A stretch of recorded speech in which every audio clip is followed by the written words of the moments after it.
Good morning, students. This side Chinmoy Ghosh, and I welcome you all to my YouTube channel named Knowledge Insights. So, after a long time, I am uploading a video. So, first of all, apologize to all because of some emergency work. I was not able to upload any of such videos on YouTube, but I'll be regular from now. So, for today, I have uploaded Biotechnology Principles and Process, that is part 1 of most expected question series for NEET 2023। So ये मेरा जो है I think fifth video है जिसमें मैं आपको biotechnology principles and process के ऊपर कंप्लीटली आपको डिस्क्रिप्शन दूंगा, जिसमें क्वेश्चंस के मदद से आपको ये पूरा चैप्टर अच्छे से रिवाइज हो जाएगा। और ट्वेल्थ वालों के लिए तो ये बहुत ही ज़्यादा ज़रूरी भी है, नीट के लिए भी इसमें से क्वेश्चन आए साल आ रहे हैं। But before I move in to the video, please make sure to subscribe my channel, like the video and share to many people as you can. So let's directly dive into the video. So the first question here comes as EFB stands for European Federation of Botany, Europe Federation of Biology, Europe Federation of Biotechnology, European Federation of Biotechnology. सो आप अपने दिमाग को दौड़ाइए और सोचिए इसका correct answer क्या होगा।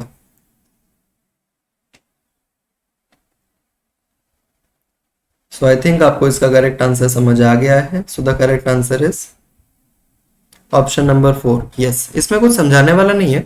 EFB बस आपको याद रखना है, यूरोपियन फेडरेशन ऑफ बायोटेक्नोलॉजी इसका फुल फॉर्म है। जो थर्ड ऑप्शन है इसलिए गलत हो गया बिकॉज यूरोप लिखा हुआ था, वहां पर यूरोपियन होता तो वो स्टेटमेंट बिल्कुल करेक्ट होता। सो ये एनसीईआरटी में पहले ही आई थिंक इस चैप्टर के फर्स्ट पेज में ही दे रखा था कि EFB stands for European federation of biotechnology. अगर आपने गलत किया है तो आप पहली एनसीईआरटी की लाइन ही गलत कर रहे हैं। So please make sure to again read the text book properly. Okay, so let's move to the next question. इसमें ऑप्शंस आपको थोड़े से लाइट नजर आएंगे, so I will repeat the options twice for you.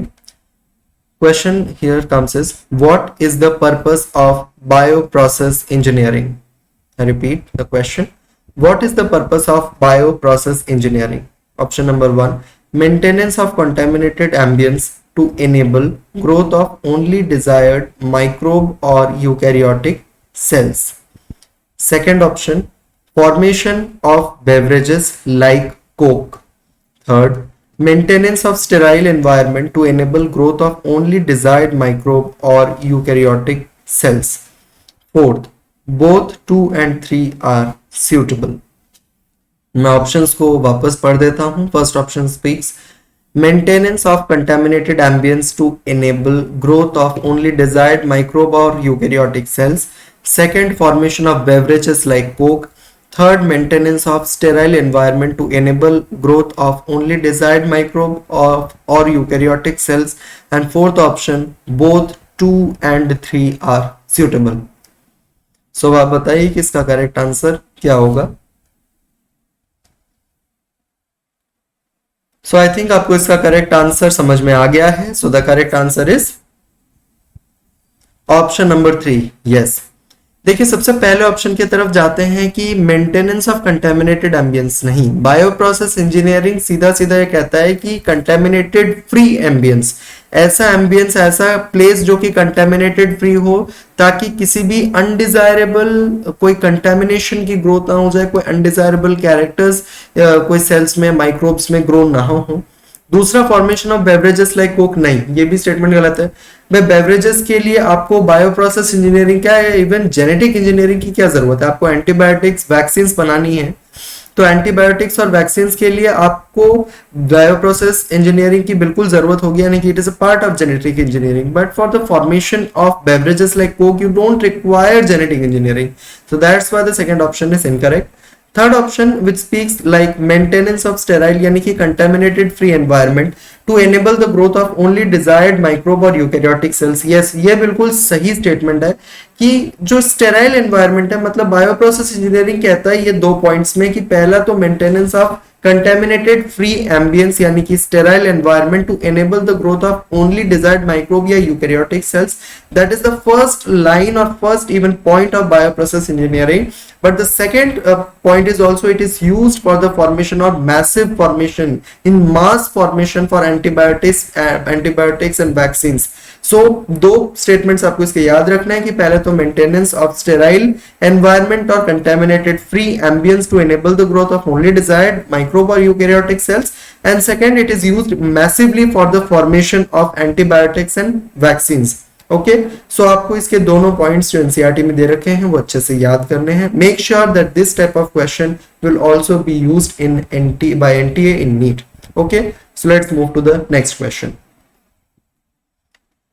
Traditional hybridization procedures can be overcome by first option, introduction of undesirable characters, second, introduction of undesirable characters with desirable characters, third, use of techniques of genetic engineering, and fourth, no method is suitable. अब आप ये बताइए कि इस question के हिसाब से कि भाई traditional hybridisation procedures can be overcome by, इसका करेक्ट आंसर क्या होगा? सो आई थिंक स्टूडेंट्स आपको इसका करेक्ट आंसर समझ आ गया है अगर आपने एनसीईआरटी को बड़े अच्छे से पढ़ा है. So the correct answer is option number 3.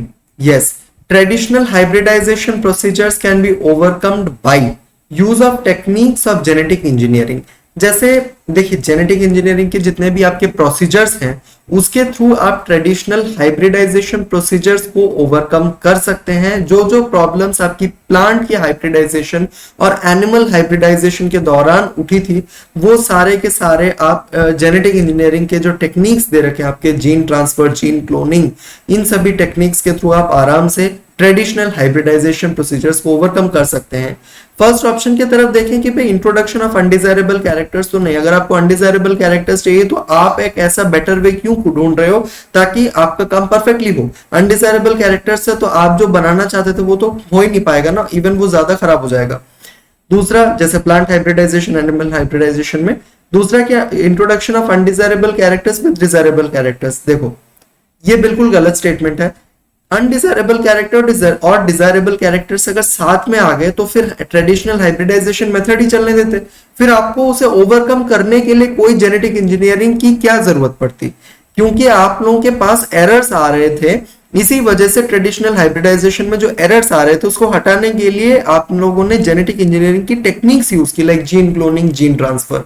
अब ये जो टेक्निक्स यूज की गई हैं ये एक्सक्लूसिवली जेनेटिक इंजीनियरिंग के अंदर ही यूज की जाती हैं. और आप देखेंगे कि जब से ट्रेडिशनल जेनेटिक इंजीनियरिंग का इवॉल्व हुआ है तब से आपके जितने भी कह सकते हैं कि जो प्लांट हाइब्रिड्स बन रहे हैं उनका जो सक्सेस रेट है वो कई गुना ज्यादा हो गया है as compared to the previous traditional hybridisation procedures which were used excluding the genetic engineering part.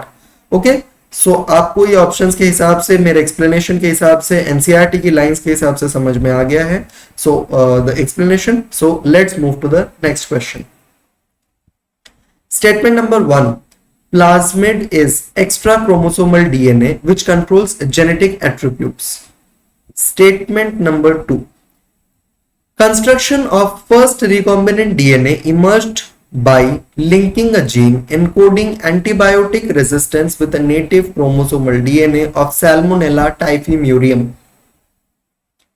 So अब अपन दोनों स्टेटमेंट्स को पढ़िए और तब तक मैं ऑप्शंस बता देता हूं. The first option states statement 1 is true and statement 2 is false. Second, statement 2 is true and statement 1 is false. Third, both statements are not correct. And fourth, both statements are not incorrect. देखिए statement थोड़े से confusing है, statement थोड़ा सा लेंदी भी है. सो आप please जल्दीबाजी मत कीजिए, आराम से सोचिए इसका करेक्ट आंसर क्या होगा. Be patient enough to deal such type of statement wise questions. Okay, so first आप समझिए इस क्वेश्चन को, उसके बाद मेरा एक्सप्लेनेशन सुन लीजिए.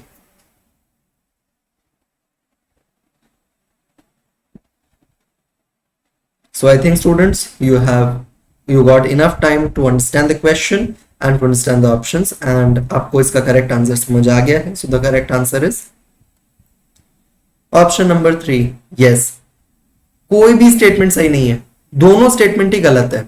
कैसे बताता हूं। सबसे पहले स्टेटमेंट पे मूव करते हैं। Statement number 1 speaks plasmid is extra chromosomal DNA which control genetic attributes. नहीं, प्लाज्मिड तो एक एक्स्ट्रा क्रोमोसोमल जेनेटिक मटेरियल है जो कि आपके पास जो एक्चुअल क्रोमोसोमल डीएनए है उसके साथ प्रेजेंट होता है, और ये बैक्टीरिया की किसी भी जेनेटिक इंफॉर्मेशन, जेनेटिक एट्रीब्यूट्स को कंट्रोल नहीं करता है।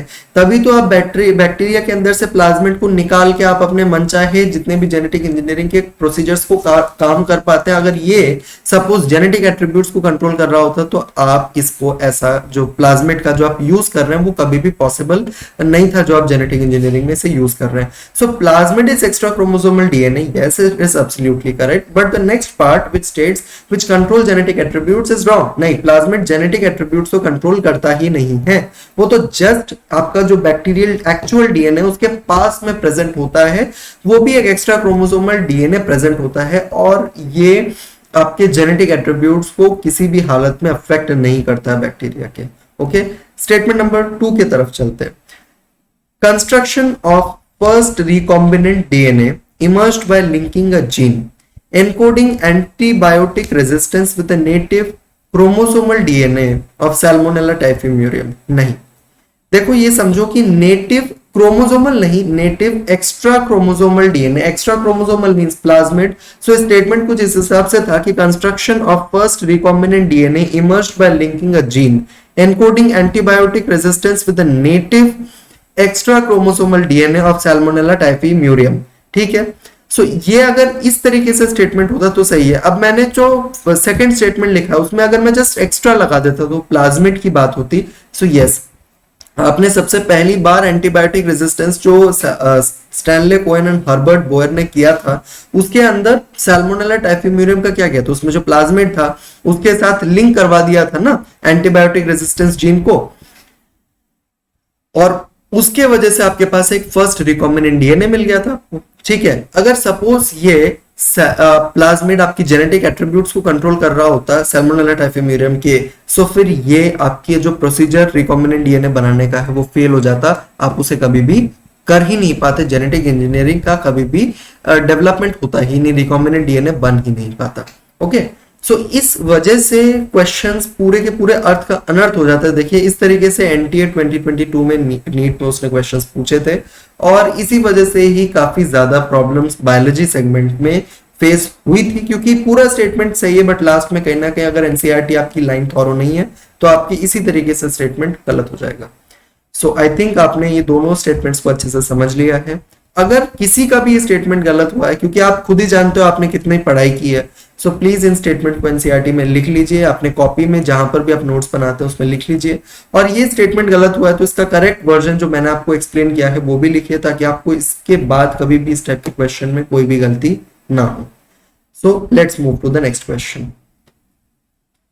ये जो क्वेश्चन है थोड़ा सा आपको लाइट दिखेगा, तो मैं क्वेश्चन को 2 बार रिपीट कर दूंगा धीरे धीरे आराम से, ताकि आपको ये क्वेश्चन समझ में आ जाए। बट आप हड़बड़ाहट में 10x की स्पीड में कर दोगे ना, 1.5x सॉरी 1.5x 2x, तो आपका सारा गुड़ गोबर हो जाएगा, फिर नहीं समझ में आएगा। ओके, सो आप 1x की स्पीड में सुनो इसको, सही रहेगा। Okay, so I am repeating, I am using the question.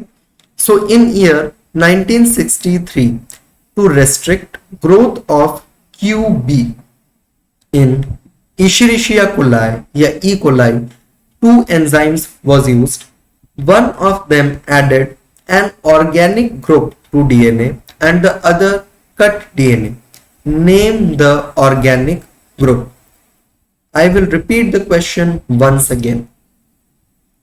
In year 1963, to restrict growth of QB in E. coli, 2 enzymes was used. One of them added an organic group to DNA and the other cut DNA. Name the organic group. And the options are first propargyl, second guanosine, third ethanol and fourth methyl. So question समझिए, उसके बाद statement देखिए और फिर आप इसमें correct answer find कर लीजिए।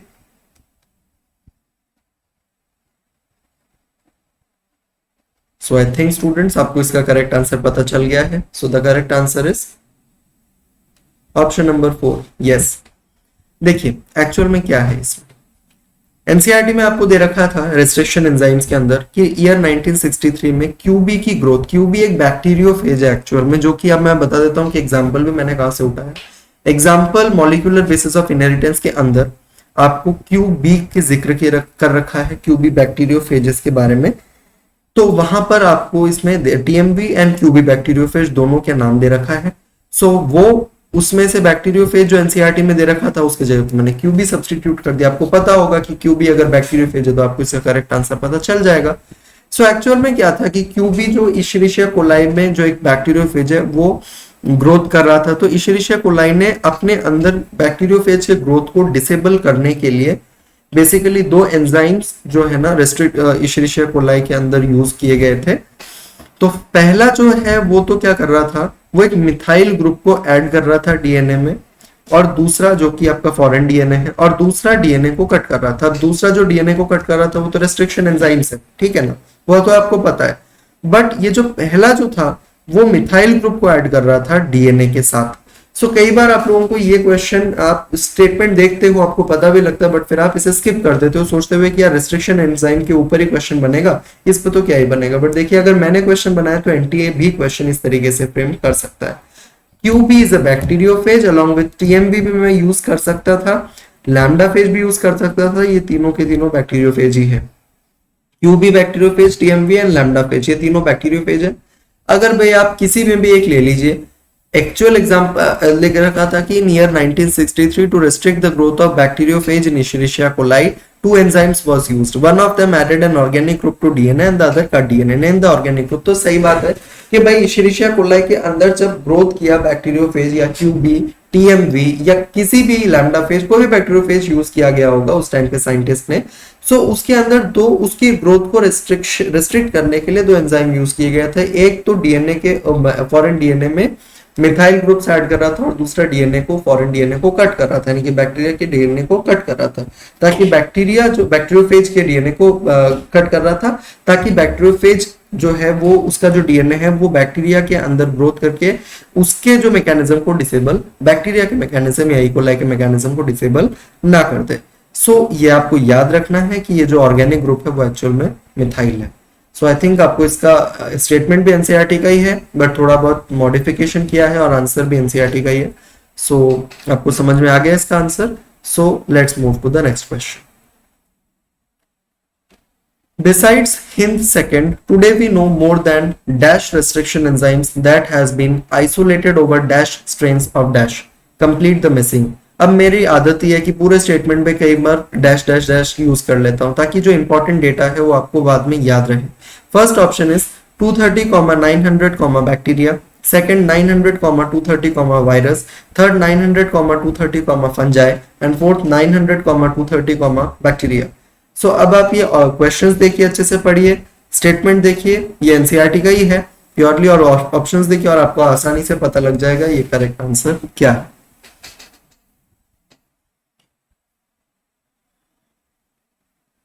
सो आई थिंक स्टूडेंट्स आपको इसका करेक्ट आंसर पता चल गया है। So the correct answer is option number 4, yes.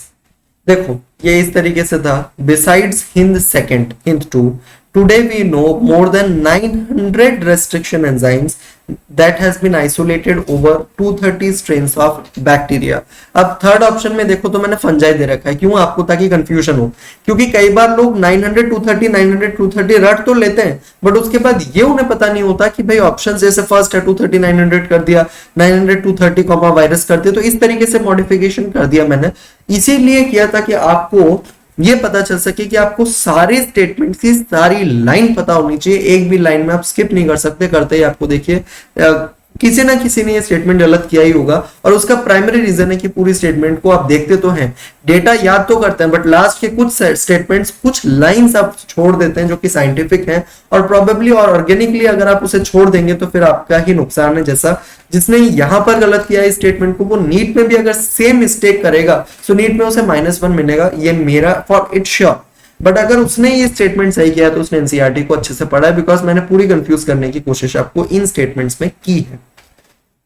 तो आपको समझ आ गया होगा, अगर नहीं है तो please dive directly into the NCERT, read the NCERT thoroughly and then again come here, ताकि आप इसके एक्सप्लेनेशन को समझ पाए, सुन पाए।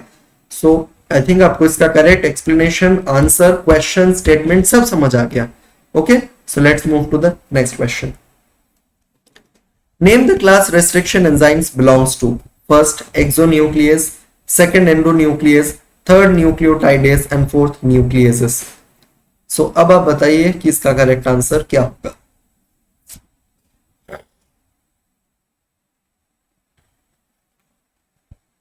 So I think आपको इसका करेक्ट आंसर समझ आ गया है. So the correct answer is option number 4. Yes, restriction enzymes belong to a class of nucleases. First, exonuclease में रेस्ट्रिक्शन एंजाइम्स दो तरीके के होते हैं, एक एक्सोन्यूक्लियस और एक एंडोन्यूक्लियस. एक्सोन्यूक्लियस जो डीएनए के फ्रेगमेंट्स को लास्ट से एंड पे काटते हैं और एंडोन्यूक्लियस जो डीएनए के फ्रेगमेंट को बिल्कुल बीचों बीच काटते हैं. और उससे मतलब आगे इसकी ऊपर एक और क्वेश्चन है, तो मैं पूरी डिटेलिंग यहाँ पर नहीं बताऊंगा एंडोन्यूक्लियस का, क्वेश्चन में एक्सप्लेन करूंगा नेक्स्ट में. Third option nucleotidase. भाई न्यूक्लियोटाइडेज क्या होता है, याद करो खुद. न्यूक्लियोटाइडेज और न्यूक्लियोसाइडेज एक्चुअल में एंजाइम्स होते हैं, इंटेस्टाइनल एंजाइम्स होते हैं जो कि न्यूक्लिक एसिड्स को ब्रेक करते हैं. ठीक है ना. न्यूक्लियोटाइडेज न्यूक्लियोटाइड्स को ब्रेक करते हैं, उसके बाद न्यूक्लियोसाइड बनता है, और न्यूक्लियोसाइडेज न्यूक्लियोसाइड को ब्रेक करते हैं, उसके बाद nitrogenous base plus pentose sugar में वो डिवाइड हो जाता है. ये प्रोसेस एक्चुअल में असिमिलेशन कहलाता है, जो कि इंटेस्टाइन में आई थिंक जेजुनम में परफॉर्म किया जाता है, जो कि आपका सबसे ज्यादा एब्जॉर्ब्ड, जहां पर एब्जॉर्प्शन सबसे या एसिमिलेशन प्रोसीजर सबसे ज्यादा होता है, जेजुनम, वहां पर ये प्रोसीजर होता है. सो अब मैं इस तरीके से भी क्वेश्चन उठा सकता हूं ताकि आप कंफ्यूज हो जाए. ओके, सो ये बहुत अच्छे से याद रखिए कि रेस्ट्रिक्शन एंजाइम्स न्यूक्लियस क्लास में बिलोंग करते हैं, और उसके दो तरीके टाइप होते हैं रेस्ट्रिक्शन एंजाइम्स के, एक एक्सोन्यूक्लियस, एक एंडोन्यूक्लियस. एक डीएनए को लास्ट से काटता है एक्सो, एक डीएनए को बीचों बीच काटता है तो endo. Okay, so let's move to the next question. Next question आपको लगेगा ये तो बकवास सा क्वेश्चन है, बट बकवास नहीं है. एनसीईआरटी में इसी तरीके का एक स्टेटमेंट दे रखा है जो आप बड़े आराम से याद कर लेते हो, बट इसका भी एक मैंने वर्जन नया निकाल लिया. So here the statement comes, Alula in Somalia is a, in bracket it is given in terms of biotech. Biotech के terms में Alula क्या होता है? First, state in Somalia, second, part of a country, third, palindromic and fourth, none of the above. So जिसको बिल्कुल ही समझ में नहीं आया उसका तो फोर्थ ऑप्शन फेवरेट है, बट जिसको समझ में आया होगा वो आंसर लगा देगा.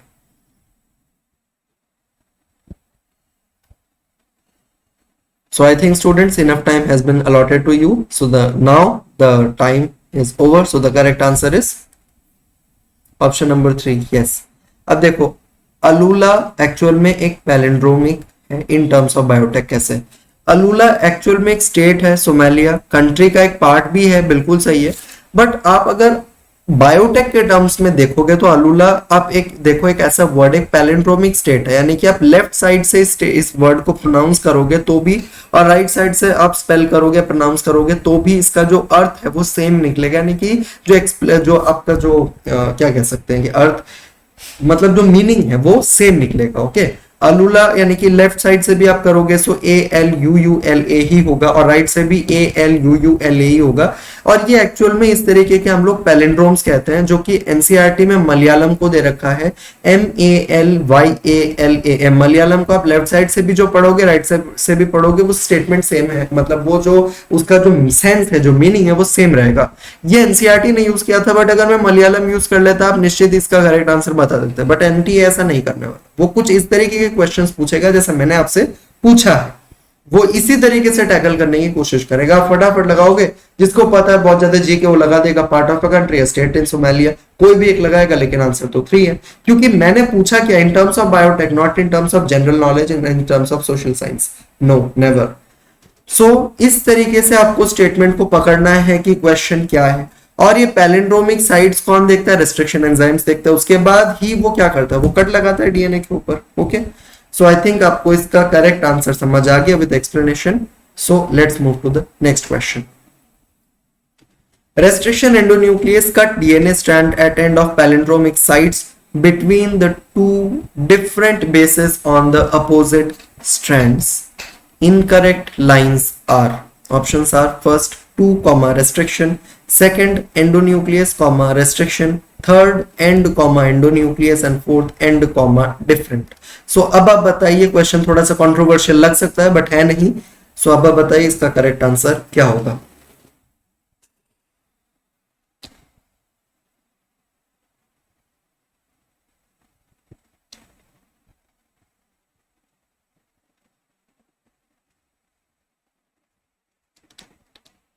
सो आई थिंक स्टूडेंट्स आपको इसका करेक्ट आंसर समझ आ गया है. So the correct answer is option number 4. Yes, restriction endonuclease cut DNA strand at end नहीं होगा, at center of a palindrome sites between two same bases on the opposite strands. सही है. सो ये पूरा एनसीईआरटी में दे रखा था. देखो रेस्ट्रिक्शन एंडोन्यूक्लियस करता क्या है, एक्सोन्यूक्लियस की बात नहीं की मैंने, एंडोन्यूक्लियस वो डीएनए को क्या करता है, वो स्लाइटली एंड पे भी नहीं, ये स्टेटमेंट इस तरीके से होगा कि रेस्ट्रिक्शन एंडोन्यूक्लियस का DNA strand at little away from the center of a palindrome site between the two same bases on opposite strands. So ये इसका पूरा का पूरा स्टेटमेंट है. I repeat once again the statement that is correct. Restriction endonuclease cut DNA strand at little away from the center of a palindrome site between the two same bases on the opposite strands. ये NCERT में actual line है, उसको मैंने इस तरीके से modify किया. So incorrect lines इसमें एक तो था एंड पे क्योंकि वो सेंटर पे था, और आपने एक्सोन्यूक्लियस का कंडीशन नहीं पूछा है, मैंने एंडोन्यूक्लियस का पूछा है. एक्सोन्यूक्लियस का पूछता तो फर्स्ट पार्ट तो स्टेटमेंट का सही होता, बट सेकेंड पार्ट स्टेटमेंट का अगेन सही नहीं होता. ठीक है, एंड और डिफरेंट दोनों ही स्टेटमेंट इसमें गलत हो जाते हैं लाइंस. सो आई थिंक आपको इसका एक्सप्लेनेशन समझ आया. इस स्टेटमेंट का जो एग्जैक्ट काउंटर पार्ट है, जो करेक्ट स्टेटमेंट है, वो भी मैंने आपको पढ़ा दिया, समझा दिया. सो आई थिंक आपको इसका करेक्ट आंसर पता चल गया है. So let's move to the next question. A sequence is like ATTG. DNA ligase will ligate which nitrogenous base with the last sequence letter? First thymine, second adenine, third cytosine and fourth guanine. अब आप question को समझिए, controversial लग सकता है but again I will speak, नहीं है controversial. अब आप बताइए कि इसका करेक्ट आंसर क्या होगा.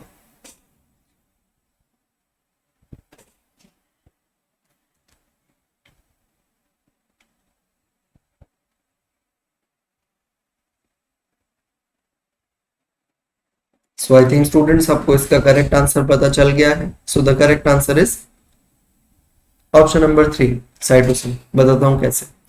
भाई डीएनए लाइगेज क्या करता है, वो लाइगेट करता है. देखो आप जब जानोगे डीएनए लाइगेज, सपोज मैं थोड़ा सा डिटेल में आपको समझाता हूँ. रेस्ट्रिक्शन एंडोन्यूक्लियस वो क्या करता है, वो पूरे डीएनए स्ट्रैंड्स को पहले तो कट लगा देगा, और उसके बाद क्या स्टिकी एंड्स प्रोवाइड करेगा, blunt and sticky ends provide करेगा. स्टिकी एंड्स प्रोवाइड करेगा सो डीएनए लाइगेज जो है उसको आराम से लाइगेट कर सकते हैं, ऐड कर सकते हैं वहां से. लेकिन ये क्या करता है कि कट कंप्लीमेंट्री काउंटर पार्ट्स को ऐड करेगा. कट कंप्लीमेंट्री पे फोकस करिए, कट कंप्लीमेंट्री काउंटर पार्ट्स. मतलब एडेनिन की कंप्लीमेंट्री कौन होगा, एडेनिन थाइमिन, थाइमिन का एडेनिन, थाइमिन का एडेनिन. ग्वानिन का क्या होगा, साइटोसिन होगा, जिस हिसाब से कंप्लीमेंट्री बोला गया है. सो जो लास्ट सीक्वेंस लेटर था वो था ग्वानिन जी. और ग्वानिन के बेसिस पे अगर मैं अरविंद चारगैफ का रूल लगाऊं, एज पर आपने molecular basis of inheritance I think आपने पढ़ा होगा, तो आपको पता चलेगा ग्वानिन जो साइटोसिन के साथ हाइड्रोजन बॉन्ड्स बनाता है, तो कंप्लीमेंट्री बॉन्ड्स बनाता है, कंप्लीमेंट्री काउंटर पार्ट्स है ये. सो ग्वानिन साइटोसिन के साथ हाइड्रोजन बॉन्ड्स बनाता है, आई थिंक 2 हाइड्रोजन बॉन्ड्स बनाता है. एडेनिन थाइमिन के साथ 3 और ग्वानिन साइटोसिन के साथ 2 हाइड्रोजन बॉन्ड्स बना के इसको एक कंप्लीमेंट्री एक काउंटर पार्ट्स है जो एड अप होते हैं. सो एडेनिन थाइमिन ग्वानिन साइटोसिन से ऐड होता है, जो कि अरविंद चारगैफ के रूल के हिसाब से होता है. ठीक है. सो आपको इसका सीक्वेंस पता चल गया होगा कि भाई जो जी के साथ एडेनिन के साथ थाइमिन और ग्वानिन के साथ साइटोसिन होता है. सो साइटोसिन इसका करेक्ट आंसर होगा क्योंकि लास्ट सीक्वेंस लेटर ग्वानिन था. तो डीएनए लाइगेज जब उसे लाइगेट करेगा नाइट्रोजनस बेस को, तो लास्ट सीक्वेंस जो दूसरा कट कंप्लीमेंट्री काउंटर पार्ट होगा वो साइटोसिन होगा. तो ग्वानिन और साइटोसिन को लाके ऐड करवा देगा तो डीएनए वापस जुड़ जाएगा. ठीक है. अगर सपोज सेम सेम होगा, आप जानते हैं मैग्नेट्स का like poles repel and unlike poles attract, वही होता है. unlike poles will attract, like poles will repel. Okay, so let's move to the next question. Sticky ends during formation of DNA fragments facilitate first restriction endonuclease, second exonuclease, third ligase and fourth none. अब आप बताइए, बिल्कुल मैं time दूंगा ही नहीं because अभी मैंने इसका पूरा एक्सप्लेनेशन दिया ही है. So the correct answer is option number 3. Yes, sticky ends जो कि डीएनए के फॉर्मेशन में हेल्प करता है, वो फ्रेगमेंट्स कर देता है, फ्रेगमेंट्स जो बन जाते हैं, रेस्ट्रिक्शन एंजाइम्स जो इसे फ्रेगमेंटाइज कर देता है डीएनए को, वो स्टिकी एंड्स प्रोवाइड करता है, और ये फैसिलिटेट करता है स्टिकी एंड्स लाइगेज को, ताकि वो जाके दोनों कट कंप्लीमेंट्री काउंटर पार्ट्स को आराम से ऐड कर दे, उसे कोई दिक्कत ना हो। मतलब ये कुल मिला के डीएनए लाइगेज एंजाइम को जो है वो फैसिलिटेट करता है sticky ends. Okay, so let's move to the next question.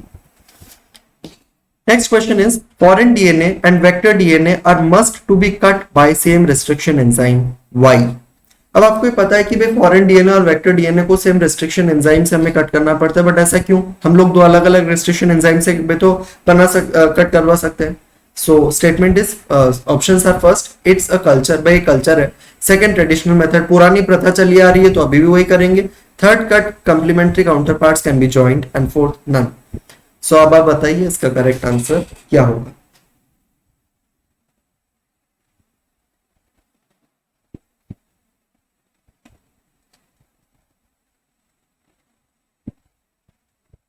So I think students आपको इसका करेक्ट आंसर समझ आ गया है।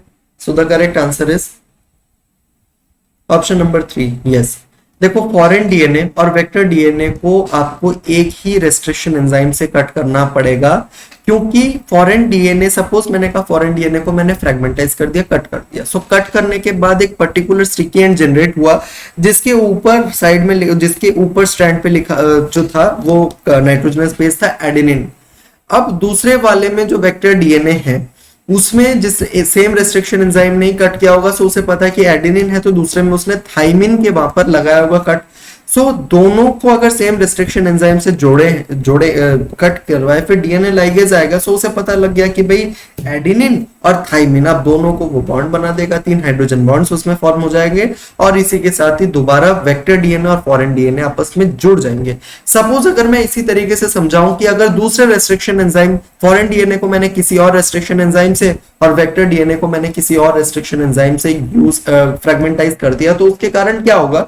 सपोज फॉरेन डीएनए पे जो एक दूसरे किसी हिंद सेकंड रेस्ट्रिक्शन एंजाइम था, तो उसने स्टिकी एंड्स के साथ जो कट कंप्लीमेंट्री काउंटर पार्ट है वो ग्वानिन बना दिया, और दूसरे साइड में किसी और ने थाइमिन बना दिया। अब जब डीएनए, वेक्टर डीएनए पे जब डीएनए लाइगेज एंजाइम आएगा, सो वो क्या करेगा? वो देखेगा भाई एक तरफ ग्वानिन, दूसरी तरफ थाइमिन, मैं जोड़ूंगा कैसे? सो इसी वजह से वेक्टर डीएनए और फॉरेन डीएनए कभी भी क्लब नहीं हो सकते, वो वापस उसे रिकॉम्बिनेंट डीएनए बना ही नहीं सकते आप, ठीक है ना। सो इसी वजह से आपको एक ही रेस्ट्रिक्शन एंजाइम लेना पड़ेगा, ताकि जो कट काउंटर पार्ट है वो आपस में कंप्लीमेंट्री हो। कट काउंटर पार्ट तो कट हो पाएंगे, बट कंप्लीमेंट्री होना सबसे ज्यादा जरूरी, otherwise will not be able to ligate it with the help of DNA ligase. Okay, so कोई कल्चर नहीं, कोई प्रथा नहीं है, बट कंप्लीमेंट्री काउंटर पार्ट्स जो जुड़ेगा वो डीएनए लाइगेज जोड़ पाएगा, नहीं तो वो जोड़ ही नहीं पाएगा, और रिकॉम्बिनेंट डीएनए आपका नहीं बन पाएगा अगर आपने दो अलग अलग रेस्ट्रिक्शन एंजाइम्स यूज किया है, दो अलग अलग रेस्ट्रिक्शन एंजाइम, फॉरेन डीएनए को कट करने के लिए और वेक्टर डीएनए को कट करने के लिए। Okay, so I think the explanation is enough for this type of question. So let's move to the next question. Elution is first separation of DNA fragments from agarose gel, second cutting of DNA fragments using restriction endonuclease, third both of the above, and fourth none. So अब आप बताइए कि इसका correct answer क्या होगा।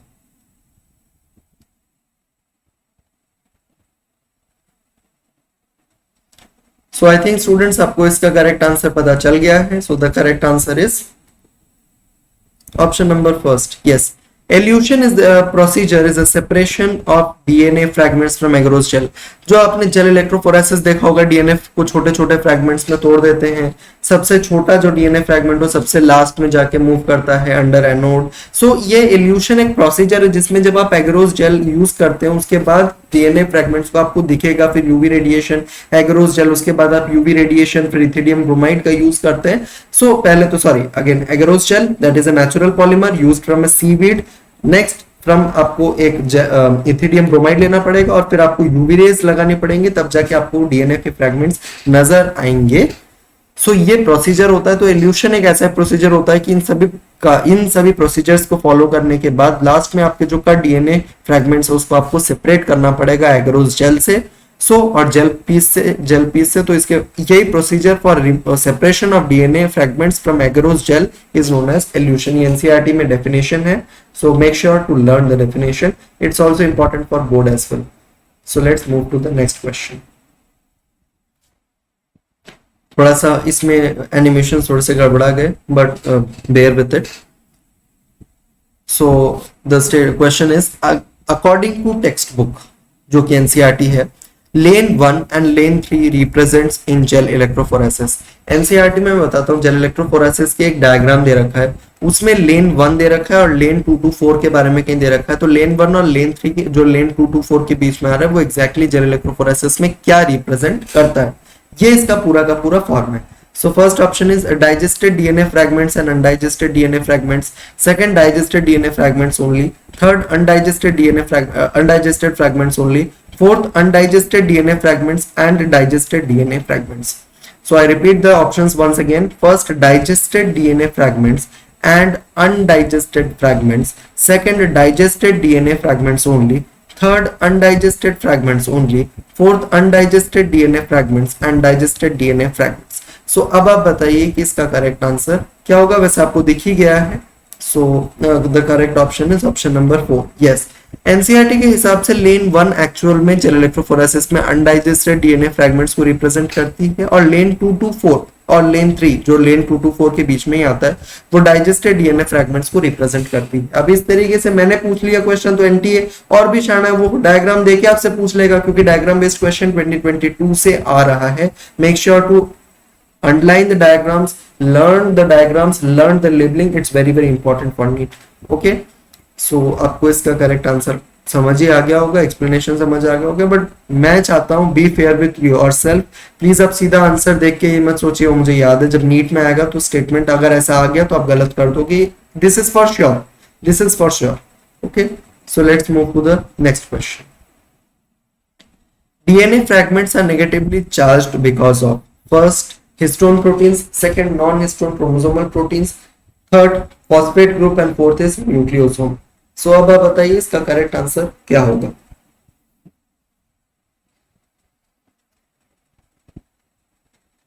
So I think students ये बहुत आसान सा क्वेश्चन था, आपको इसका करेक्ट आंसर समझ आ गया है। The correct answer is भाई डीएनए फ्रैगमेंट्स नेगेटिवली चार्ज होते हैं बिकॉज इसमें फॉस्फेट ग्रुप है। ठीक है, ये आप मॉलिक्यूलर बेसिस ऑफ इनहेरिटेंस में ऑलरेडी पढ़ चुके होंगे। I expect this from you. Histone proteins positively charge होता है जो कि आपके डीएनए को रैप करने में हेल्प करता है, क्योंकि डीएनए फ्रैगमेंट्स अगेन एक नेगेटिवली चार्ज होते हैं, उसको स्टेबलाइज करने के लिए पॉजिटिवली चार्ज प्रोटीन की रिक्वायरमेंट है जो हिस्टोन।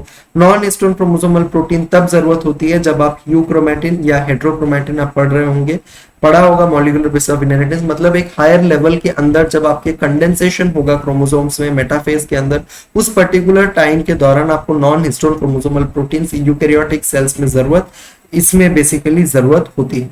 न्यूक्लियोसोम की बात करें, आपको पता है ये क्या होता है भाई, H1 हिस्टोन, उसके बाद हिस्टोन ऑक्टेमर प्लस डीएनए, इन तीनों को मिला के न्यूक्लियोसोम बोलते हैं। सो ये आपने मॉलिक्यूलर बेसिस ऑफ इनहेरिटेंस में पढ़ रखा है। थर्ड ऑप्शन इसका सही होगा कि डीएनए फ्रैगमेंट्स नेगेटिवली चार्ज्ड है बिकॉज इसमें फॉस्फेट ग्रुप प्रेजेंट होता है।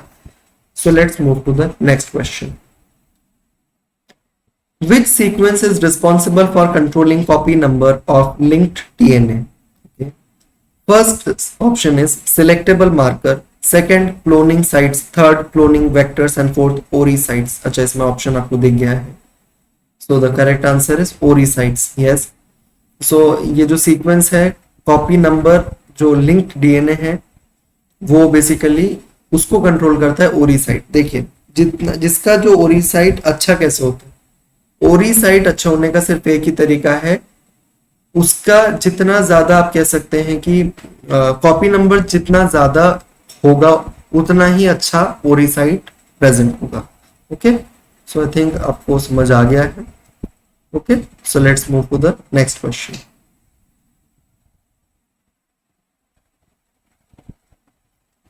Transformation is cutting of DNA fragments, second separation of DNA fragments, third procedure through which a piece of DNA is introduced in host, and fourth procedure through which a piece of RNA is introduced in host. So sorry, please आप समझ लीजिए कि ये थोड़ा सा animation गड़बड़ हो गई। So transformation is a procedure through which a piece of DNA is introduced in post. अगर आपको ये स्टेटमेंट अच्छे से याद नहीं है, प्लीज इसमें एनसीईआरटी से भी याद कीजिए, और ये स्टेटमेंट बहुत इंपॉर्टेंट है, पूरी डेफिनेशन एनसीईआरटी में। सो ट्रांसफॉर्मेशन बेसिकली ये प्रोसीजर होता है जिसमें कि डीएनए के जो पीस है उसको होस्ट के अंदर इंट्रोड्यूस किया जाता है, और फिर देखते हैं कि भाई इनएक्टिवेटेड जो इनएक्टिवेशन हो जाता है, इंसर्शनल इनएक्टिवेशन, वो एक्चुअल में होस्ट के अंदर उसके अंदर हो जाता है। उसके बाद जो डीएनए आपने इंसर्ट किया होगा उसके अंदर कुछ रेजिस्टेंस होगी, तो उसके बाद वो पर्टिकुलर बैक्टीरिया या होस्ट उसके प्रति कोई भी कह सकते हैं कि उसके अगेंस्ट में इनर्ट हो जाता है, कह सकते हैं, ठीक है।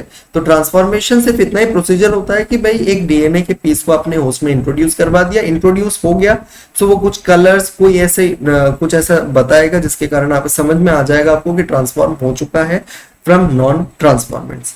सो रिकॉम्बिनेंट, नॉन रिकॉम्बिनेंट्स और ट्रांसफॉर्मेंट, नॉन ट्रांसफॉर्मेंट्स में बहुत बड़ा डिफरेंस होता है। ट्रांसफॉर्मेशन बेसिकली एक प्रोसीजर है जिसके कारण डीएनए को आप इंट्रोड्यूस करते हैं, और रिकॉम्बिनेशन बेसिकली उसके बाद होने वाले जो रिस्पॉन्सेज हैं वो आपको अपने आप समझ में आ जाएंगे, वो रिकॉम्बिनेशन। और रिकॉम्बिनेशन के बाद इंसर्शनल इनएक्टिवेशन हो जाता है, यानी कि आपने जो भी डाला होगा उसके अंदर उस डीएनए में, उसके बाद होस्ट उस पर्टिकुलर एलियन डीएनए के प्रति अपना जो रिएक्शन वो इनर्ट कर लेता है उसके अगेंस्ट में, उसके साथ में, मतलब कोई रिएक्शन वो नहीं देता है, ओके। वो इंसर्शनल इनएक्टिवेट हो जाता है, ठीक है, वो कंप्लीटली इनएक्टिवेट हो जाता है, okay. So let's move to the next question.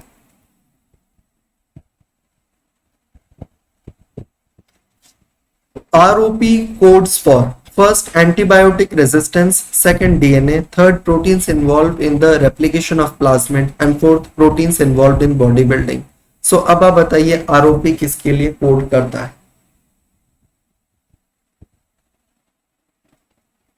So I think आपको इसका करेक्ट आंसर समझ आ गया है. So the correct answer is option number 3. Yes, ROP codes for proteins involve in the replication of plasmid. ये एक ऐसे मतलब ये आप एनसीईआरटी में देखेंगे.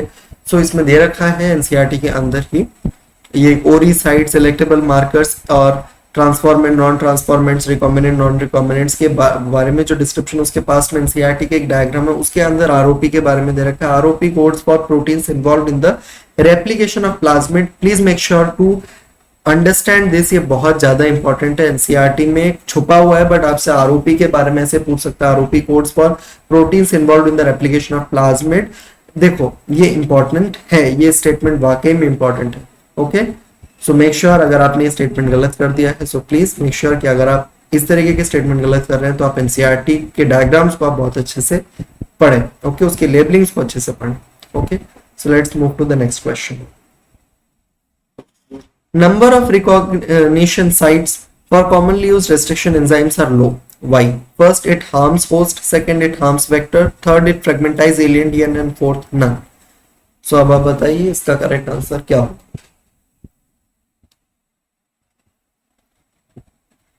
So I think आपको इसका करेक्ट आंसर समझ आ गया है. So the correct answer is option number 3. Yes. जो रिकॉग्निशन साइट्स होते हैं कॉमनली यूज रेस्ट्रिक्शन एंजाइम्स वो कम होते हैं. क्यों? क्योंकि अगर ज्यादा से ज्यादा रिकॉग्निशन साइट्स होंगे तो रेस्ट्रिक्शन एंजाइम्स क्या है, वो एलियन डीएनए को इतना ज्यादा फ्रेगमेंटाइज कर देगा. जितने ज्यादा रिकॉग्निशन साइट्स उतने ही ज्यादा रिकॉग्निशन मतलब क्या, पहचान होते हैं रेस्ट्रिक्शन एंजाइम्स. वहां पर कट लगा देगा तो एलियन डीएनए इतना ज्यादा फ्रेगमेंटाइज हो जाएगा कि it will complicate the procedure of genetic engineering. That's why we generally choose such alien DNA where the number of recognition sites are low. मतलब recognition sites कम से कम होना चाहिए ताकि DNA को आपका restriction enzyme बहुत सारे fragments में तोड़ ना दे, ताकि आपका जो काम हम करने जा रहे थे, आपका जो प्रोसीजर परफॉर्म करने जा रहे थे जेनेटिक इंजीनियरिंग पे, वही फेल हो जाए. ऐसा नहीं होना चाहिए. इसी वजह से recognition sites कम होंगे तो restriction enzymes के कट भी कम होंगे. उसके कारण DNA के जो आपके इंसर्ट होंगे, आपके जेनेटिक इंजीनियरिंग के जो प्रोसीजर्स है वो जीन रेप्लिकेशन, जीन क्लोनिंग आप कह सकते हैं, जीन ट्रांसफर, ये सारे प्रोसीजर आपके जेनेटिक इंजीनियरिंग के जितने भी आपके प्रोसीजर्स वो आराम से हो सकते हैं। अगर रिकॉग्निशन साइट्स रेस्ट्रिक्शन एंजाइम्स में ज्यादा से ज्यादा होंगे तो डीएनए के फ्रेगमेंट्स को, वो डीएनए को बहुत सारे फ्रेगमेंट्स में कन्वर्ट कर देगा। अगर रिकॉग्निशन साइट्स कम होंगे सो वो फ्रेगमेंट्स को बेसिकली कम फ्रेगमेंट्स में कन्वर्ट, कम फ्रेगमेंटाइज करेगा, और जितने ज्यादा रिकॉग्निशन साइट्स उतने ही ज्यादा फ्रेगमेंट्स में आपका कन्वर्ट हो जाएगा एलियन डीएनए। फर्स्ट ऑप्शन और सेकंड ऑप्शन इसीलिए, बट वो हार्म नहीं करता होस्ट को, ना वो वेक्टर को हार्म करने वाला है। सो ओके, आई थिंक आपको ये एक्सप्लेनेशन समझ आ गया है।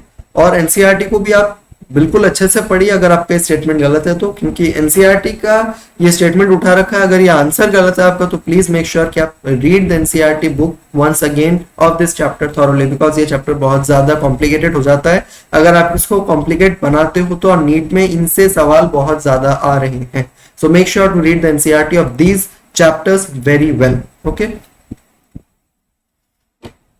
Next question is DNA fragments can be precipitated using first chilled methanol, second chilled propanol, third chilled ethanol and fourth chilled butanol. तो आप बताइए कि DNA fragments को आप किसके थ्रू precipitate करेंगे? So I think आपको इसका करेक्ट आंसर पता चल गया है। So the correct answer is option number 3। Yes, आपको याद ही करना है कि DNA fragments can be precipitated using chilled ethanol. Okay, next question is recombinant protein is first new protein, second protein encoding gene expressed in heterologous host, third protein encoding gene expressed in homologous host, and fourth both 2 and 3 are not incorrect. So अब आप बताइए इसका correct answer क्या होगा। So I think enough time has been given to you. So now it's the time to reveal the answer. Yes, recombinant protein is a protein encoding gene, not a protein. It's a protein encoding gene expressed in a heterologous host. ये आपको genetic engineering वाले part में वापस से अच्छे से याद करना है। अगर आपने क्वेश्चन गलत कर दिया, स्टेटमेंट गलत कर दिया है तो आपको याद कर लेना है कि भाई डायरेक्ट याद करो, recombinant protein is a protein encoding gene expressed in a heterologous host. Okay, so let's move to the next part. In continuous culture system medium is drained out and new medium is poured in because first to maintain cells in lag phase, second to maintain cells in log phase, third to maintain cells in exponential phase, and fourth both 2 and 3 are correct.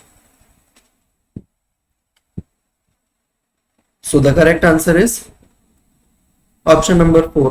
Yes, in continuous culture system medium को आप drain भी करते हो और नया medium आप freshly पोर करते हो जब आप जेनेटिक इंजीनियरिंग का कल्चर मीडियम प्रिपेयर करते हो, ताकि जो सेल्स या जो पार्टिसिपेट कर रहे हैं वो कंटिन्यूअसली लॉग फेज में अपने खुद के लॉग फेज में रहे या फिर एक्सपोनेंशियल फेज में रहे। लैग फेज में रहेंगे तो फिर आपका जो जेनेटिक इंजीनियरिंग का जो प्रोसीजर है वही फुलफिल नहीं हो पाएगा। वो कल्चर मीडियम ही इतना धीरे धीरे काम करेगा कि आपका जो काम करने का जो रैपिडिटी है, रेट जो है एक्चुअल में बहुत स्लो डाउन हो जाएगी। सो ऐसा होना नहीं चाहिए। तो इसके वजह से आप नए मीडियम को कंटिन्यूअसली पोर करते हैं और पुराने मीडियम को ड्रेन आउट कर देते हैं, ताकि उसके अंदर पार्टिसिपेटिंग सेल्स अपने खुद के एक्टिव एक्सपोनेंशियल या लॉग फेज में मौजूद रहे और ज्यादा से ज्यादा उसका जो वर्क है वो कर सके और आपको ज्यादा से ज्यादा अच्छा रिजल्ट एंटीबायोटिक एंजाइम्स और वैक्सीन का प्रोडक्शन हो सके। Okay, so let's move to the next question. I think this is the last question. Which is not a component of stirred tank bioreactor? Stirred tank bioreactor का कौन सा, इनमें से कौन सा ऑप्शंस में कौन सा कंपोनेंट नहीं है? First motor, second impeller, third foam breaker and fourth none. So अब आप क्वेश्चन को समझिए और फटाफट बताइए इसका करेक्ट आंसर क्या होगा।